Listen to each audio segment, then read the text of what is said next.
Quand on est un adepte de l'humour, qu'on le pratique ou que l'on soit juste spectateur, il y a quand même une question qui revient assez souvent, à savoir, peut-on rire de tout ? Alors évidemment, il y a beaucoup de personnes qui ont tenté d'y apporter une réponse, que cela soit des philosophes, des humoristes et même toi et tes potes, je suis sûr, en soirée autour d'un verre, dans une discussion frénétique, il devait être 1h, 2h du matin. Mais voilà, ça n'empêche pas cette question de réapparaître chaque fois qu'un humoriste est taxé de dérapage.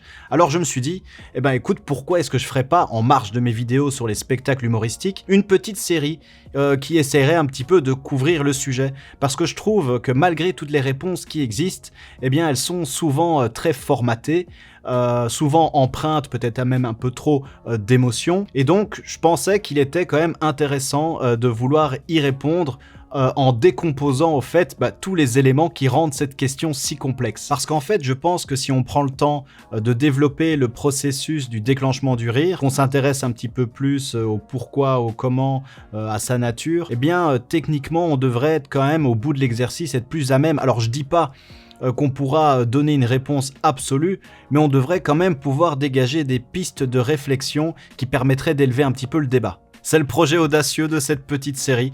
Et d'ailleurs, cette vidéo en est le pilote. Donc au final, si ça te plaît, si tu trouves ça intéressant, tu sais ce qu'il te reste à faire. Et voilà, et je verrai où ça nous mènera, je continuerai le cas échéant si je vois que ça prend. Alors évidemment, ce qui va se passer, c'est que tu risques de pas être en accord avec l'ensemble des éléments que je vais parcourir. Et c'est tout à fait normal, parce que c'est un sujet qui est complexe, et comme je l'ai dit, il est empreint d'émotions. Et quand on parle de choses où on est émotionnellement attaché, évidemment, de temps en temps, ça peut biaiser la raison. Mais je ne vais pas juste déclamer mon avis, je vais le détailler, et donc si toi aussi tu veux apporter ta pierre à l'édifice, je t'invite à faire la même chose dans les commentaires. Alors évidemment, ça va être un petit peu technique, donc ça va prendre plus de 3 minutes. T'es chaud ? Je sais pas, qu'est-ce que vous en dites ? Ça m'est égal. On est parti.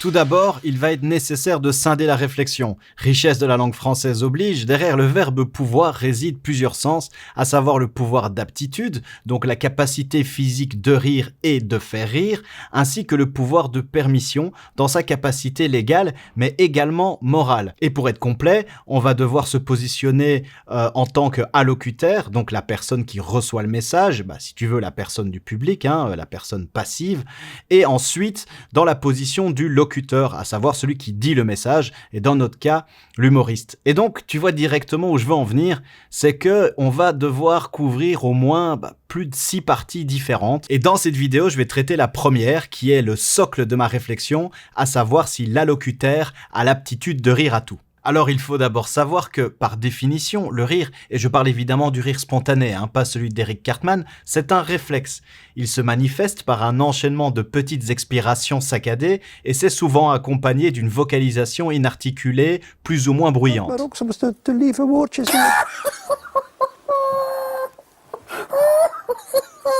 Un réflexe, c'est une réponse musculaire involontaire qui peut être innée et ou conditionnée. Son but, c'est de rétablir l'homéostasie. Alors l'homéostasie, ça peut paraître compliqué comme ça, mais c'est juste une stabilisation des caractéristiques physiologiques, en tout cas de certaines, que ça soit par exemple le rythme cardiaque, la température ou la pression artérielle. Comme le rire est une réponse physique involontaire et qu'il agit comme régulateur, l'allocutaire n'a que très peu de contrôle dessus, en tout cas de façon consciente, que ça soit pour le déclencher ou pour l'inhiber. D'ailleurs, il n'aurait aucun intérêt à l'inhiber, parce que ça se traduirait par une accentuation du déséquilibre interne et donc par un malaise. Quand on rit, notre corps sécrète des endorphines, stimule la dopamine et la synthèse de la sérotonine, ça baisse aussi notre taux de cortisol, bref, on fly complètement et on comprend bien évidemment pourquoi est-ce qu'on n'y a pas accès avec un bouton. Jusqu'ici, il ne s'agit pas d'avis ni d'opinion, il s'agit vraiment de notre réalité biologique et c'est pour ça que notre cerveau, dans certaines situations, qu'elles soient comiques et même parfois stressantes, il peut déclencher un rire parce qu'il va essayer de trouver toutes les solutions possibles pour décompresser. Et donc ce serait mais complètement insensé, et même d'un point de vue médical, de vouloir inhiber cette réaction. Mais alors, si c'est un réflexe, pourquoi est-ce que tout le monde ne rit pas à la même chose? Eh bien, comme je t'ai dit précédemment, le rire est un réflexe inné, et déjà là, on n'est pas tous égaux, mais il est également en partie conditionné. Inné, car il est codé dans notre bagage génétique, ça ne s'apprend pas, c'est un héritage de l'évolution, à l'instar des bébés girafes qui après quelques minutes arrivent à se mettre sur leurs quatre pattes ou des bébés dauphins qui savent nager dès les premières secondes. Nous sommes nés avec cette aptitude, cependant, elle ne s'activera qu'après quelques mois, ce qui explique pourquoi personne n'a encore accouché d'un bébé qui éclatait de rire. Mais alors, si c'est un héritage de l'évolution et qu'il n'est pas uniquement culturel, c'est qu'il a une ou des fonctions que la sélection naturelle a jugé bon de garder. Eh bien, en effet, il y en a plein, bien plus que uniquement celles de régulateurs internes. Mais je reviendrai plus précisément là-dessus dans une prochaine vidéo, enfin, seulement si tu likes celle-ci. I'm smart. Il est également conditionné, il va donc dépendre de ta culture, de ton éducation, de ton univers social, d'une multitude de facteurs qui font qu'aujourd'hui tu es toi, et c'est là que ça se corse. Pour qu'une chose fasse rire, il est communément admis qu'il faille deux éléments qui sont indissociables l'un de l'autre.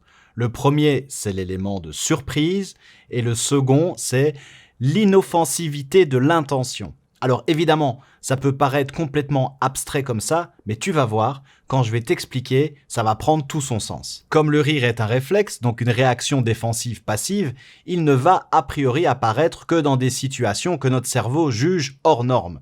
Des situations dont l'issue est incertaine, qu'il n'arrive pas à prévoir, mais cependant perçues comme sans réel danger. Alors ça peut prendre toutes sortes de formes, ça peut être une observation, on voit un gars qui fait des gestes bizarres, ça peut être quelque chose qu'on entend, un jeu de mots, une punchline, quelqu'un qui a un accent particulier, ça peut être également des sensations physiques, des guili-guili, ce qui peut déjà expliquer pourquoi l'humour absurde, l'humour noir ou le comique corporel ont leur petit succès, parce qu'ils sont totalement antinormés. Nous sommes donc programmés pour être méfiants de l'inconnu et des situations incertaines, mais évidemment, on ne peut pas systématiquement s'enfuir ou se recroqueviller dès qu'il y a quelque chose d'incertain qui arrive.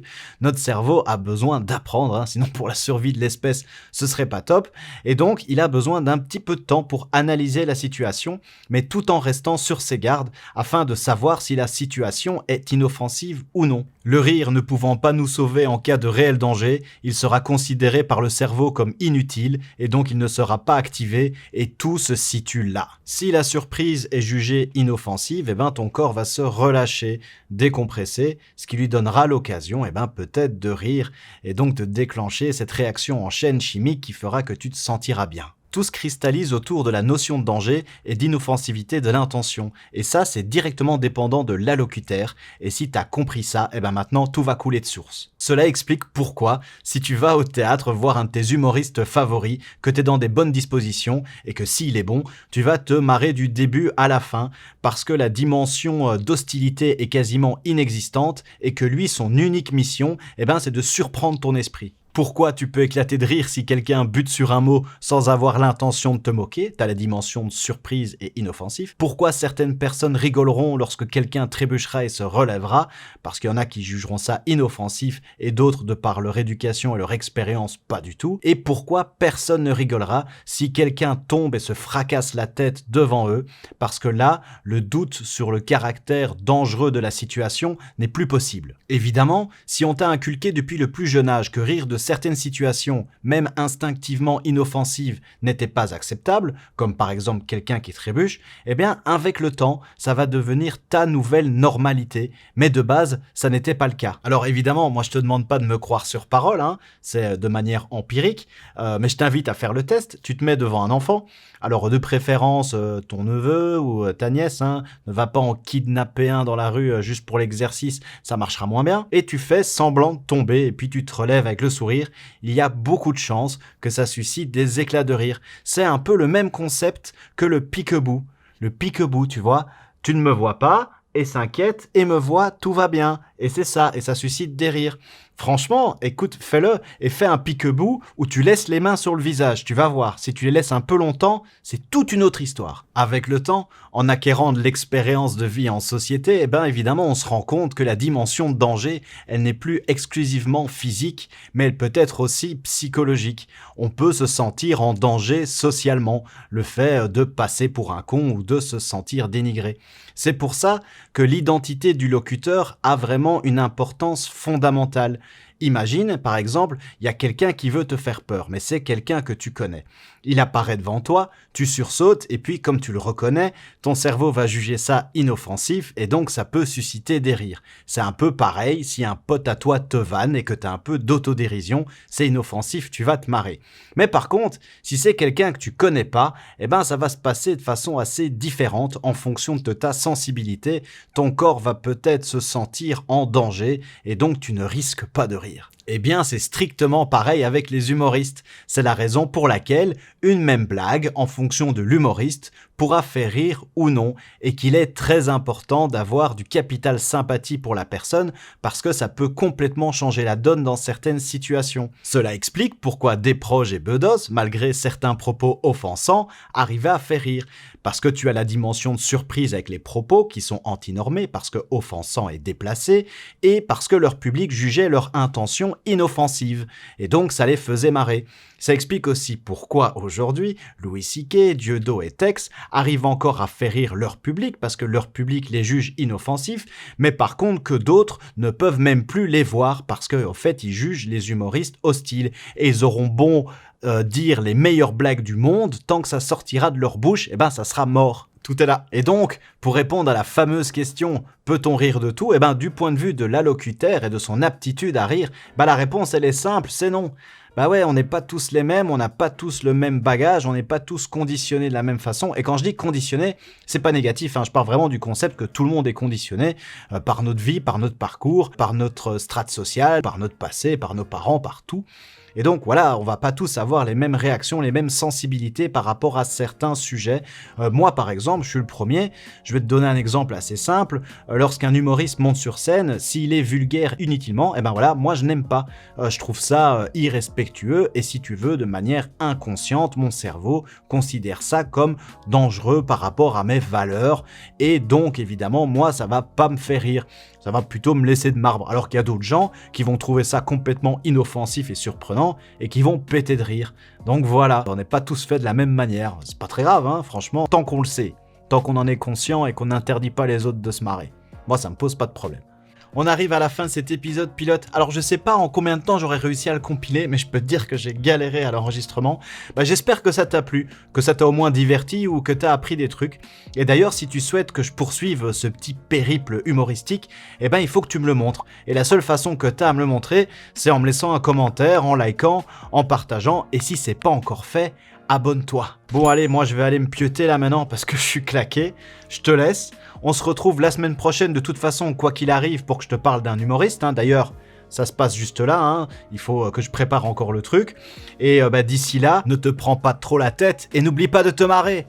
Tchuss!